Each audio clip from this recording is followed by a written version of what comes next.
Hey guys, welcome to another video. Today we have the honor of being visited by our server.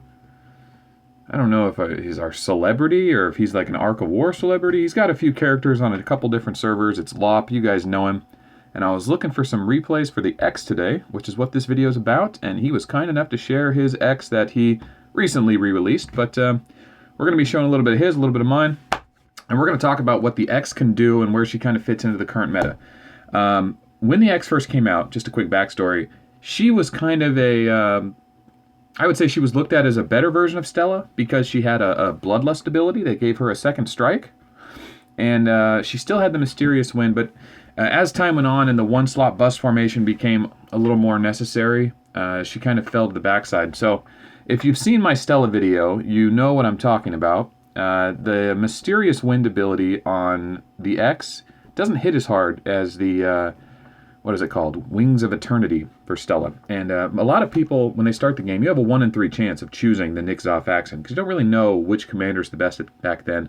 And you just kind of go down whatever path you think is looks good for you. A lot of people go Maguel for the airship. I think it's attack or something. Anyway. Okay, so this is Stella's ability. It's 60% chance. And at level 46, it does 69%, so 1.5% bonus damage. That's 60% chance to do 1.5% bonus damage.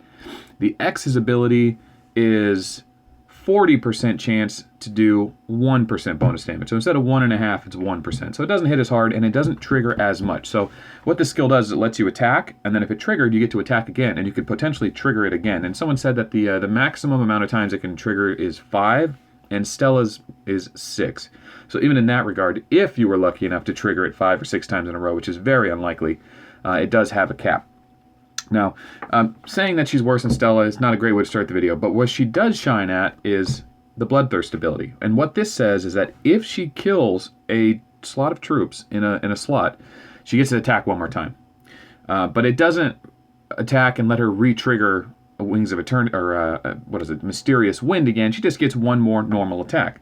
And if you're using Gemini, right, which gives you a double strike with the gem set, and you get that, and you kill the slot, and you have enough troops, you could actually one-shot monsters pretty consistently with the X, and it makes her a lower risk commander to kill monsters with, and of course other players if you don't want to, devastate their army if you're not sure if you're going to win or not. So all around, I would say she's a very solid A-class commander.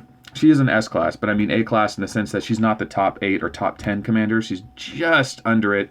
But still, like, if you don't want to go down the Stella route and you want to play infantry, the X is no slouch. But after you've been in the game for about a year or so, you need to get serious. If the meta doesn't change, you may want to consider absorbing her into Stella one day. But until then, she's fantastic. All right, so her final skill is the Awakening skill. We all know about that. And when it comes to building the X, dodge is the way to go with infantry, right? I mean, you're not really going to get a lot of value out of HP and defense because their stats are so low to begin with. You're better off just trying to dodge it all. Even though so many commanders now have guaranteed hit skills like Golem and Medusa and Chief and Moonshadow, and of course all the gems. There's 5 gems that have guaranteed hit. But anyway, for her, I like to run pure damage gear, and if I know my opponent's going to be dodging, or if it's a ranger fight with heavy dodge, I will throw on the Soul Eater, and this would be starting gear anyway, so you'll have this. And as you get better and better gear, Apocalyptor and the Death, what is it called? Not Death Knight, Skywalker. If you know that you have enough accuracy, you can sacrifice a little accuracy, gain a little crit damage or whatever, and make it versatile. Not necessary if you're comfortable with that accuracy because you know you're hitting. That's important because, like I said, she doesn't have that guaranteed crit skill, so she does kind of depend on it. You can go Thalamus dodge, but if you are just trying to single one-slot bust formation, you could use the Rabbit Ear Headband to get a bonus on air. You can also use Eye of Abyss for accuracy and crit damage, which is a pretty good choice all around. You can also go with the Devastation Helmet. I wouldn't recommend using a Ghost Mask because you're not going to be using her to go attack a Walker Commander. Just not a good idea. Don't do that. Infantry just do so bad against Walker Commanders. Okay, so yeah, Devastation Helmet, Eye of Abyss, and Rabbit Ears or a Dodge Thalamus is fine. You can mix it up with her a little bit. Just make sure you got enough accuracy that you don't miss on all your procced Mysterious Winds. So let's see some of these in action. So we'll jump into our main man Lop's replay pool that he shared with us. So this one is a really low level X and low level skills, but you get the idea of how they work before you invest too much into her. So in this, we have tier 4 infantry, hitting hard against monster creatures. No big deal there. It procs its heal ability. So he gets to dodge, right? That's one of the shines of being an infantry commander if you stack dodge. So there we go. We proc a Libra. So he's running a Libra set on this. I don't know if he normally wears a Libra set on her. It might be for his other commander's gear. But boom, there's the Libra procs, and he gets a reactionary strike, right? And that actually hit really hard. It hit for almost twice as much damage as his normal hit. So the Libra set does work really well on infantry dodging commanders, but you really don't want to go that way because Pisces completely negates damage. Sagittarius hits really hard. It lowers 60% of their HP or defense.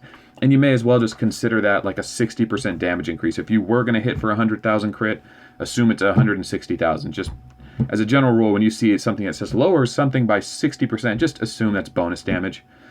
Because it's hard to calculate.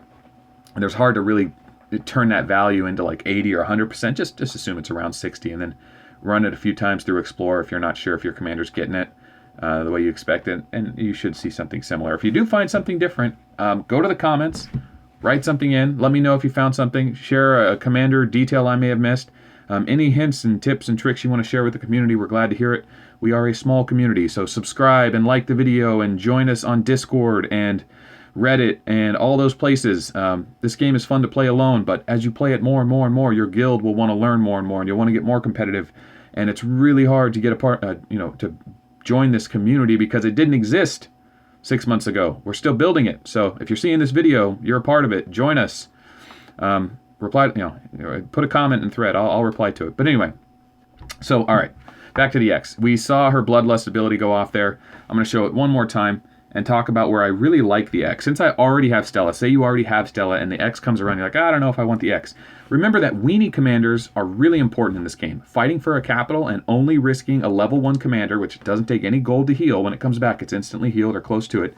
In fact, any commander under level 30, if you want to speed heal it up, it's like 10 to 20 gold. It's not a big deal. So having a weenie commander is just a commander that's really small and weak, but it's a placeholder. It'll take a capital. It'll knock someone else's weenie out. And when you fight with rangers, you can only really kill rangers, and you don't have to worry about them leveling up more than level 10 or 12. So she is a fantastic weenie commander. And here's Lop's Angry Rangers going against CHB last week. And he's going against a weenie with the X as a weenie. Notice his HP is only 50. That's how you know it's level 1. So he triggers a Mysterious Wind. It's only level 1. Doesn't do much damage here, but you get the idea. He gets to go again, but before he goes again, he gets the Bloodthirst proc, so he gets a bonus attack, but it's only level 1, so it doesn't hit very hard.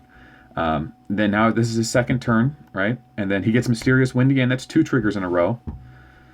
All right, so he hits, but the damage isn't very much because it's level 1. But you get the idea.